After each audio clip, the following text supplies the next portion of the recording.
emotion.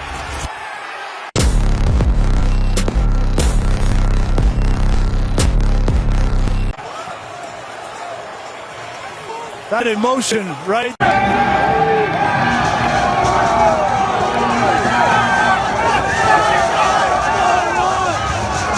Hey, yo, what's up, everybody? It's B Militant. Welcome back to the channel. I'm your host here on the Redskins review. You guys, I'm making this video a day late because, you know, I went to the game. It was a great game to go to. I understand that a lot of people are pissed off for some reason. If you look around, people are just upset for some reason, even though we suck on Monday Night Football. We did, and we came out with a dub. We won.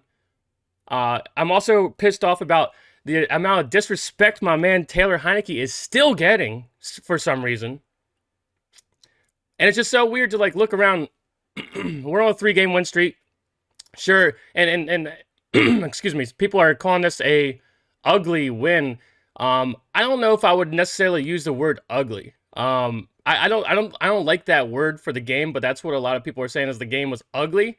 I think I was there at the game. It was just a dogfight, and you can't let and at times in the game I have the same sentiment too. We're letting these boys stick around. We're letting them hang around in the game. But to me, if we have a field goal kicker, there's someone that can kick a field goal 20 yards down the field. This game it wouldn't be, you wouldn't be able to say it's ugly or whatever. Sure, they blocked an extra point and ran that back for a touchdown, or not a touchdown, but a score, two points conversion. Yeah, that doesn't normally happen. But yet again, like I said, this is Monday Night Football. You can't count people out. These are the Seahawks, and let me tell you, you might not have been able to tell on TV. I didn't sit down and watch the whole game over. I only seen the highlights on TV, but people were getting hit hard. The Curtis Samuel actually came into the game and did something, so that's awesome. Good to see. And he took a huge hit. People were like, what I'm trying to tell you is, at the game, things were a little different than what I'm seeing a lot of people say and this and that. And one thing, I'm totally down for giving the praise to our offensive line. The amount of stuff that our offensive line has been through is crazy, but they still play pretty well. And obviously we had 150 some yards rushing the ball, which means they're getting the job done in that category. But let me tell you something else that you might not have seen on the TV. Taylor Heineke was under pressure on most plays. He was. As soon as he got the ball, they collapsed the pocket quick. Now, like I said, I understand, so you might not have witnessed that, but me at the game, every time Taylor Heineke got the ball, I'm already worried. I was like, you got to run, you got to do something. And he was getting rid of the ball quick, taking what the defense gave him. At a certain point, I looked up and I was like, Taylor Heineke's 27 or 32 with like 200 some yards. Damn, this kid's operating out here and still getting mad disrespect. And I don't understand why. Sure, of course, he's not the one calling the game. And you know me, if you've listened to me for a long time, you know I like to run the ball. I love it. I was at the game, and I'm sure people were annoyed about me saying, keep running it. It's working. Keep running it. I just kept saying it over and over. It's working. Keep running it. And that's how it works. We have a young team and also a young quarterback. If you're smart, you take the ball, and if you can run the ball and run the clock out, that's what you do. Of course, yeah, of course, on certain third downs or whatever. I didn't necessarily hate the call to run the ball there. I just hated some of the plays that were called. And it wasn't the best game I've seen Scott Turner call, right? But I love that we kept running the ball. And guess what? We still got the win, all right? And if it wasn't for us, when do you see a kicker get hurt and we don't have anyone to replace? That doesn't normally happen. It doesn't normally happen. So that's why I don't like that so many people are upset. Sure, we should have scored more points. Sure, it shouldn't have been as close. But this is Monday Night Football. We suck on Monday Night Football. And we still got the dub. We still got the win. It was still an exciting game. That's still Russell Wilson over there. If you keep giving him enough chance to stay in the game, yeah, he's going to do something. And he did at the end. But guess what? We still got out with the win. That's all that matters. So I don't understand why so many people are pissed off or upset. Like, just seem like seemed like we didn't win. I'm looking around, and it seems like we didn't win. If you were at the game, everyone's ecstatic. Nobody at the game, nobody that actually went to the game is sitting there saying, "Oh, that was ugly," or just trashing the win. No, we had a great ass. If you went to the game, we had a great ass time. Whenever I go to a game, most games I go to, I've been to about, I don't know, maybe at least 10 games. And most of the times I go, we win. And guess what? I'm also loud as shit when I go. And I've like, people noticeably sometimes get annoyed at how loud I get and shit. But the thing is, I've realized over time, as a fan, you can impact the game. And I wouldn't say at the very beginning of the game the stadium was too loud, because it was cold as shit outside. It was fucking cold. I've been colder. Don't get me wrong. I'm not gonna sit here and like bitch about the cold. I'm just saying I went to the Chargers game at the beginning of the season. I felt like it was way more rowdy. Like the fans were way louder. But make no mistake about it. At the end of the game, when we needed it, when on that last drive that the Seahawks had or whatever, it was loud. There was an impact on the game. Like the fans finally were like, yeah, this is it. So noticeably it was like 2 times louder near the end of the game. When we at all times we were like, this is gonna be it. It was electric in there, and not just I would say it was a pretty good turnout for Washington fans. I know a lot of people ask that question, how many fans? It's always going to be, there's always going to be fans of other teams. It's just going to be, because the ticket prices aren't as expensive as other stadiums. And our stadium has some of the most seats in the NFL, so that's why tickets are cheap. But I was a little surprised by, like I said, even at the beginning of the season when I went to the Chargers game or whatever, I felt like there was more fans in general there. Like some of the second, the second levels or whatever, it didn't seem like those were as packed as before. But like I said, maybe it's because of the cold. I can't imagine that being a Monday night game had anything to do with that. I feel like more people would want to go to a Monday night game, but it was cold, is what I'm trying to tell you.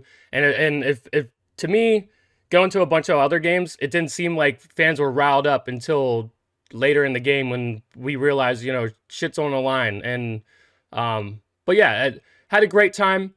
I was around a lot of cool fans. Everybody had a great time, celebrating and screaming and stuff like that.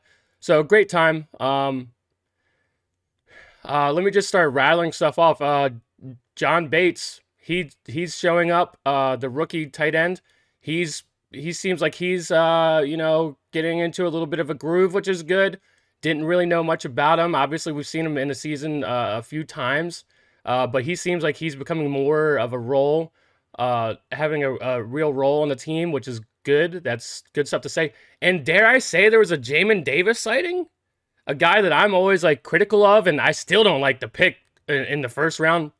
Still don't like the pick. And I looked at it, and he only had like 3 tackles.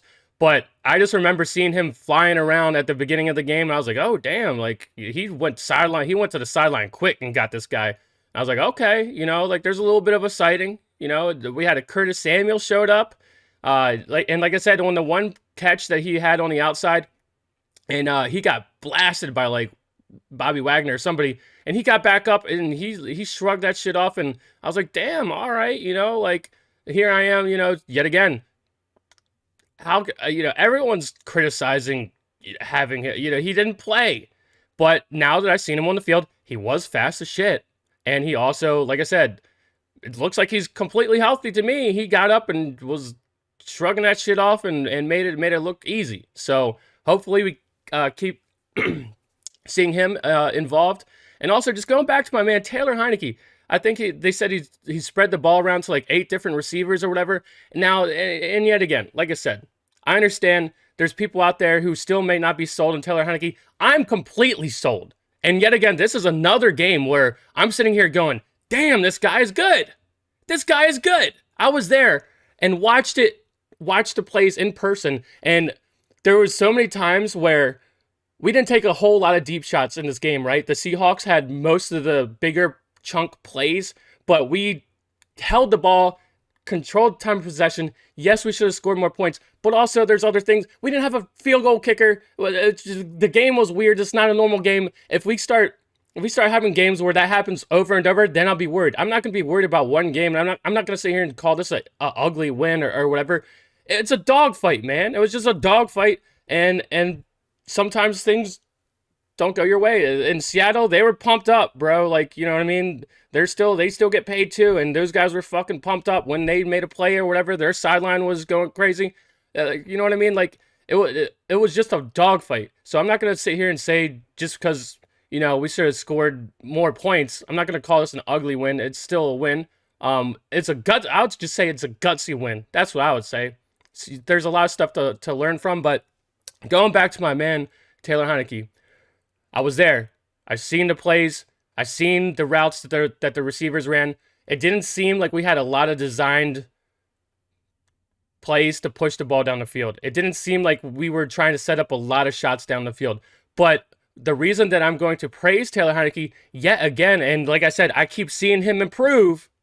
I don't know what you're seeing. I don't know what people out there are seeing, but I'm seeing him improve. And in that game, not only did we have the time of possession because we were running the shit out of the football, they could not stop us at all running the ball. And I loved every second of it.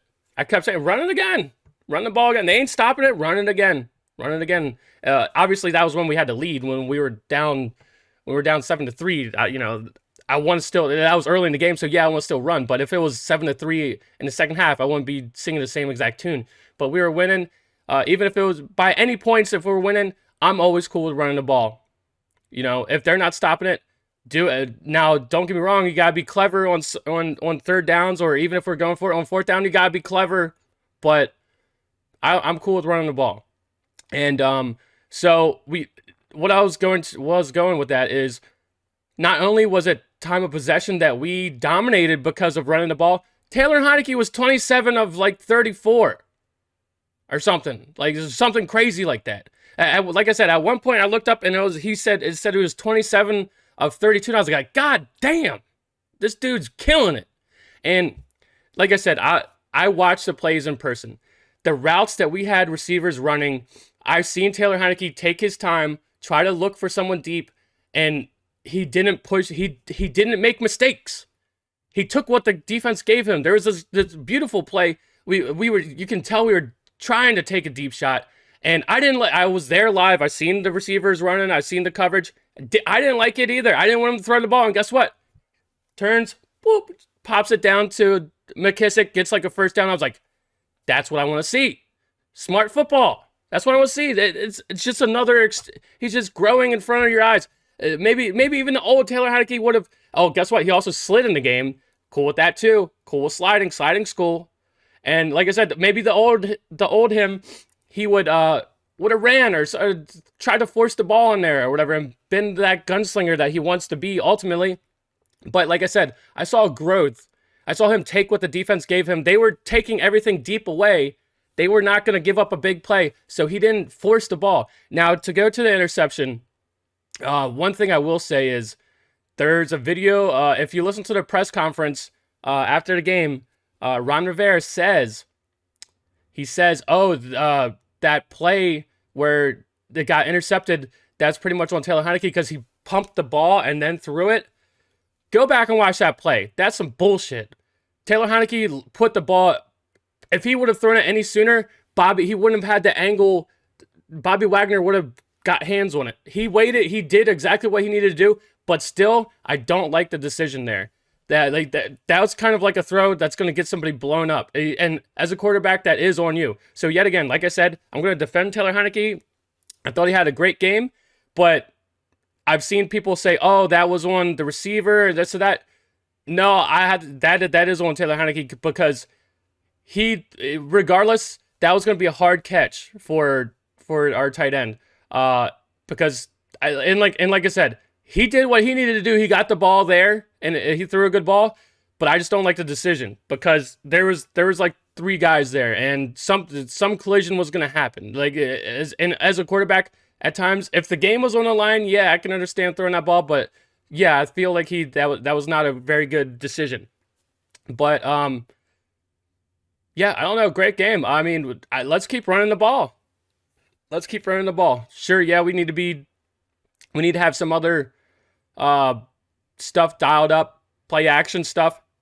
Wasn't a lot of play action. So yet again, like I said, not the best called game, but I was always worried we're gonna get away from the run, and we didn't do that. So I love that. Now you just need to dial it back. Now we know we can run this shit on people, and people have to be worried. Everyone out there, we have, last game we ran for like 200 yards, this one 150. We have a couple weeks ago we did like 100 something. Like, people gotta be worried about the run. Now that's when you dial into play action. That's when you rolled Taylor Heineke out, and maybe even if there's nothing there, he can still run the ball himself.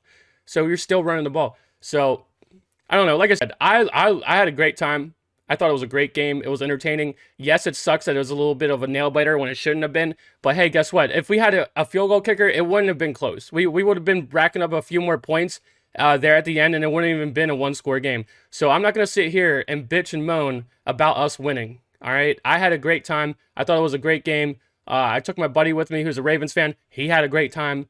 He had a great time. So why is there Washington fans out here bitching? I don't understand it. Like, of course, every single game, there's stuff that they're going to go back and be like, hey, we could do this better. We got the dub on Monday night. On Monday night, we sucked. And we got it done. So that's all I'm happy for. Ron Rivera was super fired up after the game. I'm probably going to put that video at the beginning of this video. So, or I don't know, maybe we'll see. But anyway, hail to the football team. See you guys in the next one. Peace.